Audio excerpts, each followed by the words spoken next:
is the standard mini. You want the good news or the bad news? The good news is I know how to get that here, and another one down there. Bit that's flapping around in there, so that's the sort of like the next job basically. So once again, I'll put you on a bit of time lapse and get that.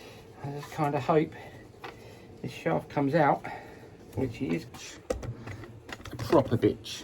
So basically, I've turned it on its side now, so I can actually get at this without these falling around all over the gaff, because I'll get you in over top like this. I'll tell you what it was. Sort of like over the top of it and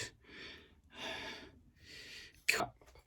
I don't know what the torque settings are, and also bending those bits over.